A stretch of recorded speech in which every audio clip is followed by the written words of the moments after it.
Welcome again to Canada, Your Highness. Thank you very much. This place is going to be wonderful. Yes. It's quite spectacular to look at.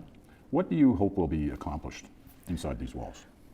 Well, these are fairly unique buildings around the world. They are meant to be ambassadorial buildings. That is, they seek to express not only what the community is today, but what it aspires to be.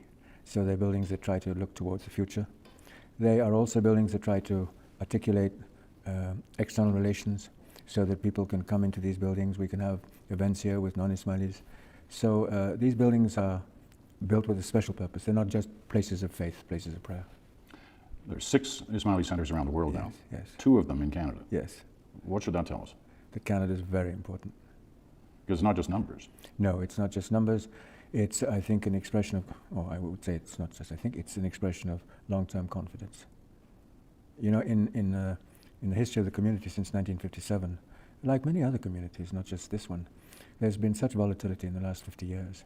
And when the community started coming to Canada, the decision was quite clear that this was going to be a permanent home for members of the community who wanted to establish themselves in Canada. I want to talk about that a little bit because it's been close to half a century since so many Ismailis came to Canada and made Canada their home. But first, you know, it was 6 years ago, the last time you and I talked. Right. And wherever I go in this country still today, whether I'm on an assignment, going through an airport, giving a speech, people come up to me, Ismailis, often young Ismailis. Yes. And they can repeat sentences that you said in that interview 6 years ago. They remember everything you said. Thank you. But what does that say about their faith and their connection to their Aga Khan? You know, I hope in a number of circumstances to express their feelings, to express their thoughts. I'm there not only to observe, I'm there to interpret. And understanding what they are thinking is very, very important indeed. And there's a form of osmosis between, I think, what we're trying to achieve in various parts of the world and what the institution is trying to achieve. Well, as you say, part of your responsibility is to help them interpret their faith. Right, exactly. Now, in the more than half century that you've been in the position to do that, how has your faith changed? Has your interpretation of your faith from then to now, has it changed? No. And what's the core of it? My beliefs, the beliefs of a Muslim. So over all that time, nothing has changed, and I don't mean in a negative way, I just mean in terms of the life experience and how it's shaped your interpretation of the faith. Well, I think what you're doing is you're looking at the interpretation of the faith at the time that you need to make that interpretation. I don't think it changes the essence of your belief. The essence of your belief is that. In terms of those Canadian Ismailis, you say that you can see that they came here not just for a visit, they came here, this is their home, this is where their life is now. How do Canadian Ismailis differ from Ismailis in other parts of the world? Well, I think they differ because, amongst other things, they live in Canada, they are Canadians. The value systems of Canada become theirs. I think they share their value systems with Canadians. In the last decades, we have found enormous parallelism in the value system. So that in itself is a foundation which you build on. So that's very exciting. I think there's a permanency of that parallelism. And in fact, we found it recently, just the way Canadian Ismailis reacted to the idea of voluntary service outside Canada to help other communities build competence, introduce best practice into our institutions, our programs. That sort of generosity, that sort of thinking of others and not just of oneself, to me is very much part of the Canadian psyche. It's not. So in that sense, the community here is Canadian. Its value system is Canadian. And of course, one of those values is pluralism, Yes. which has become so much a part of your concerns, your beliefs, and what you're trying to achieve. Yes. But I think we're seeing around the world really, every time pluralism fails, in one way or the other, it ends up in conflict. It's either political conflict, or it's tribal conflict, or it's religious conflict. There are many expressions of conflict. But the fact is that if society does not accept pluralism as a basic fundamental value, then the stresses and strains at some stage or the other will come out to the forefront. They will create risk. And many of those conflicts that you talk about, Right. they're based on the lack of pluralism, Exactly. are within the Muslim world. They're in the Muslim world, but they're also in the non-Muslim world. I mean, you can see it just recently in Kiev. I mean, you can see it's not just the Muslim world. I think the Muslim world is one of the areas, one of the regions where that's happening, but I wouldn't say that it's the only one, far from it. So I don't see this as a Muslim problem. I see it as a global problem. You can't tell us, certainly I wouldn't pretend to know when the lack of pluralism is going to create an explosive situation. It's one of the things all of us are looking at. When does the lack of pluralism become critical?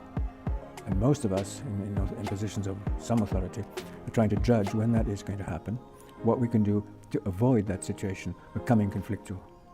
And that's where the whole issue of civil society comes in. And how do you avoid it?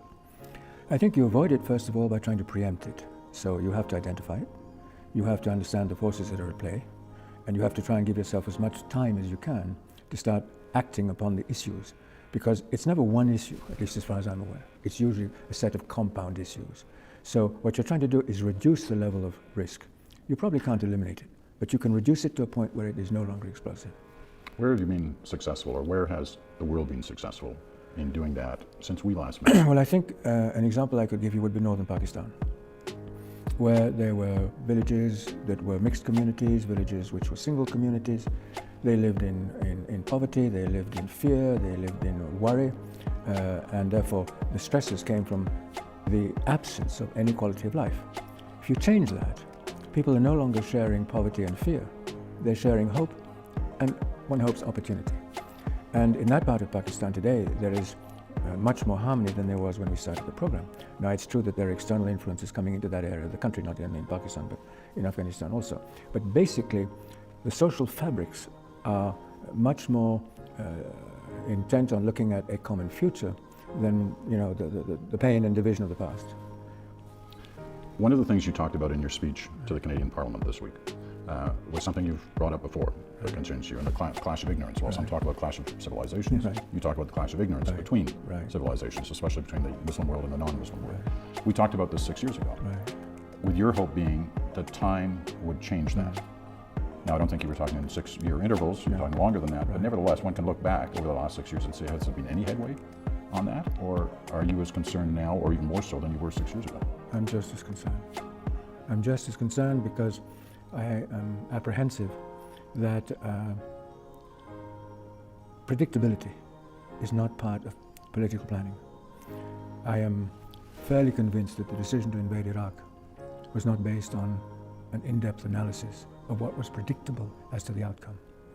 And that issue of predictability is very, very important indeed.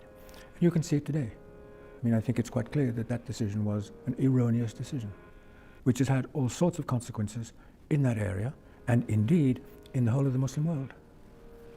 Well, let's talk about some of that.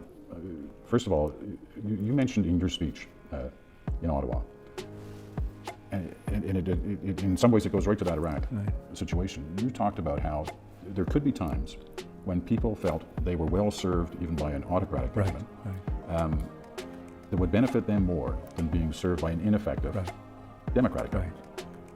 Now, you must have thought long and hard before saying that, because that could upset some people to hear that. So what helped shape your mind to say that? I think that if you go back to countries in development, because I speak essentially from the point of view of countries in the third world, not North America or Western Europe, you can see that a number of situations in Africa, in Asia, were politically maybe undemocratic, but they were productive for civil society. And so long as people had the feeling that they were making some form of progress in the quality of their lives, they accepted that, because there was no, how would I call it, no pressure for change. If the system is producing an improving quality of life, people don't go into the streets. It's an error to think that people are going to get out into the streets simply because they haven't had elections or things of that sort. I think it happens when there's frustration, when there's dissatisfaction, when governments fail to take decisions which seem to be in the national interest. And you can see it today in Kiev. But some could take those words and say, well, let's think that through.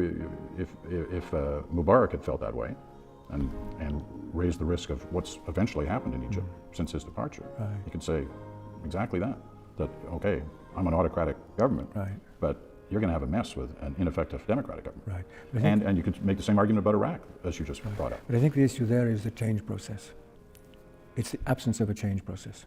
And I think that that's what we're seeing today. the absence of an organized peaceful change process. And that's the key problem that we're dealing with today. It's civil society which is saying quite clearly, we don't want to live in this context for the next 5, 10, 15 years. So what is the change process? I think that's one of the basic issues that we're dealing with today. And in both those two countries, it's still unclear. Yeah.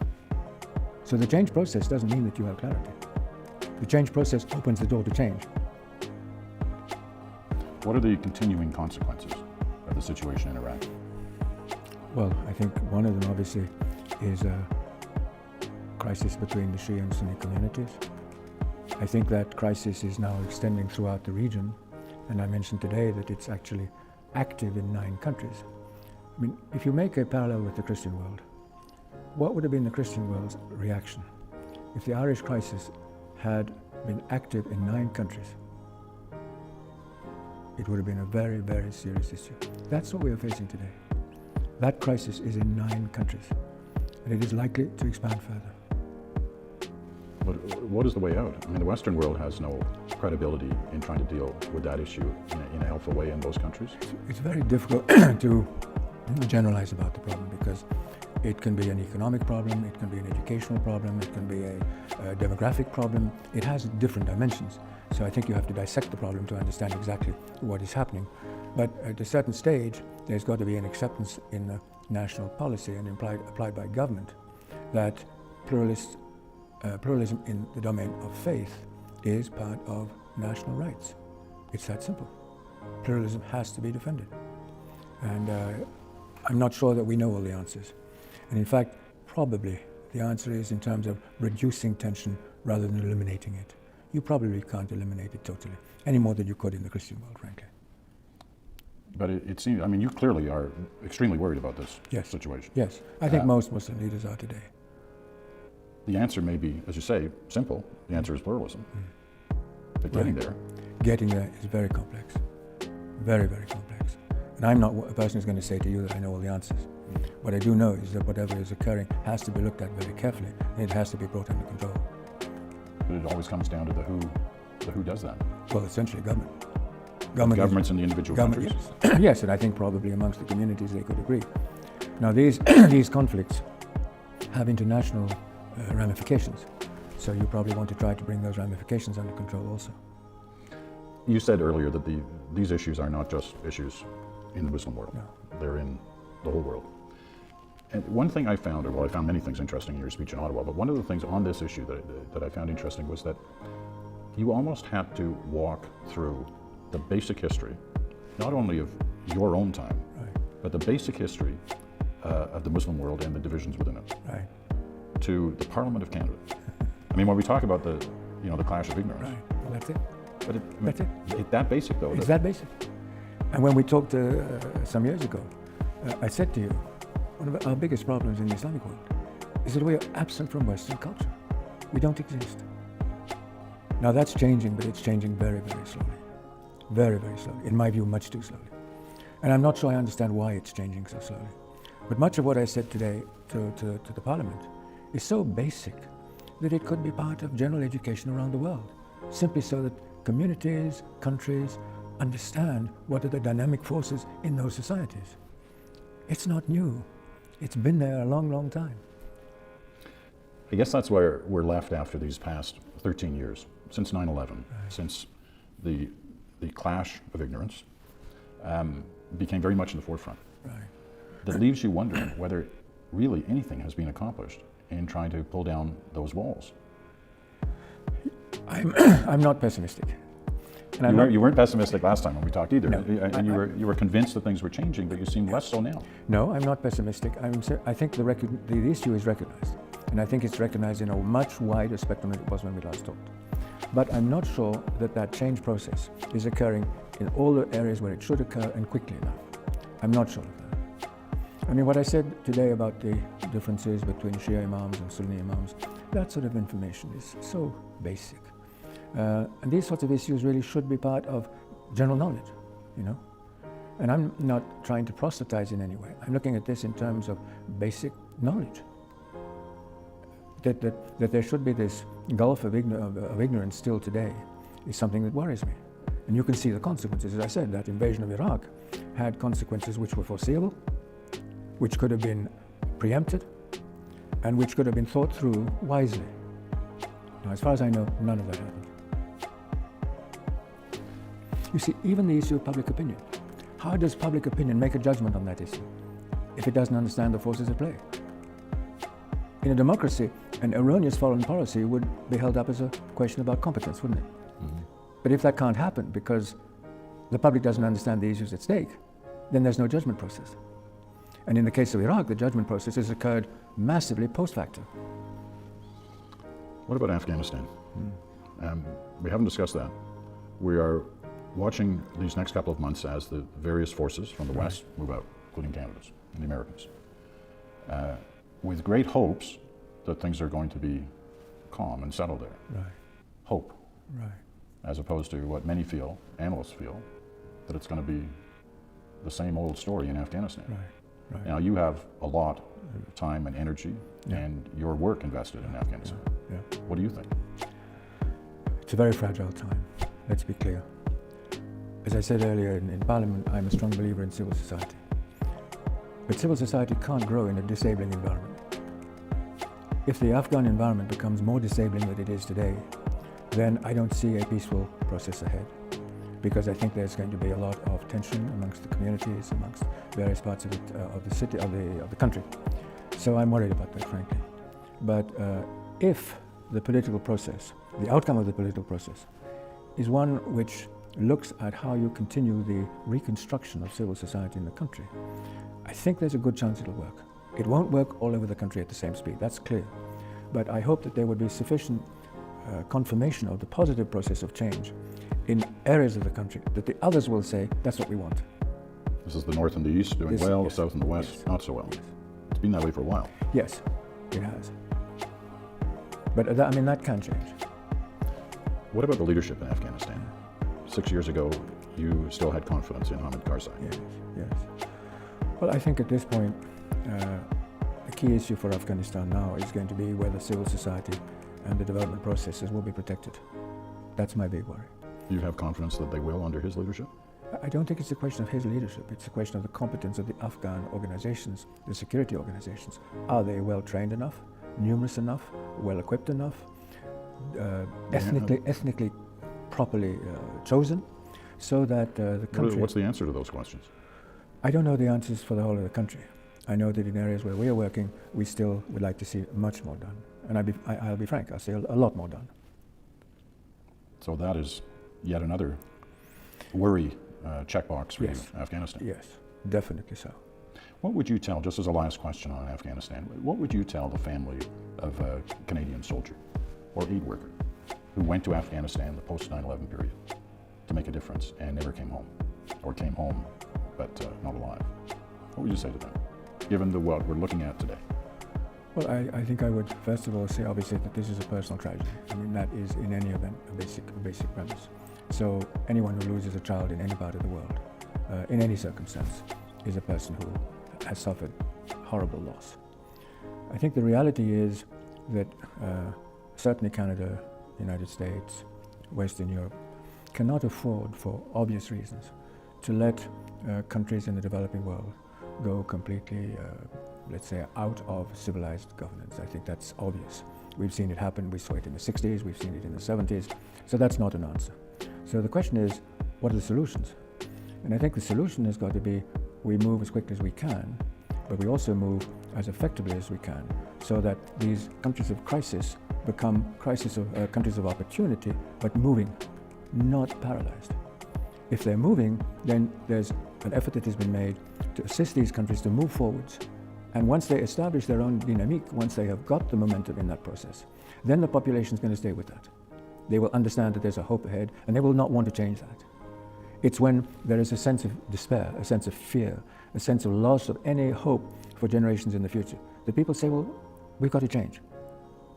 And I hope that at least in areas of Afghanistan, the efforts that have been made by foreign troops to assist the country will definitely be valued and will produce results. But I'm not going to say that that can be even across the country. That I don't think will be the case. So we're looking at a split Afghanistan? I think we're at looking, best? I hope we're looking at an Afghanistan where there will be different levels of performance, and various provinces will look at other provinces and say, that's where we want to go. That's my hope. But I have to tell you, it's touch and go. Last question. Because you have been on the stage of international leaders for more than half a century, still look pretty young. Thank you. But tell me, it's always my goal to try and understand something about leadership. And you've had the close-up view of so many, from what, Kennedy to the current crop. You've seen them all in countries around the world. Can you pick out one person who symbolized great leadership? Maybe not one person. I think I could pick out qualities. I've seen heads of state whose capacity to think ahead of their times has been magnificent. I have seen individuals whose intellectual dimension has enabled them to bring forward articulation on forces of society which people haven't necessarily recognized. They're going to be very, very important in the future. So that sort of quality of leadership I admire. And I'm not sure that I would feel too comfortable in telling you who those individuals are, but they're both European and North American. And I think that there are also perhaps in the developing world men and women who have had the faculties of leadership that I've mentioned to you. But I think the developing world has been a more difficult world to have those capacities actually exteriorize themselves. There's much more stability in the political process in Western Europe and North America than there is in these other countries. But those are the qualities that seem to me really important because, in a sense, they're gifts to future generations. And that is, to me, something which is very, very important indeed.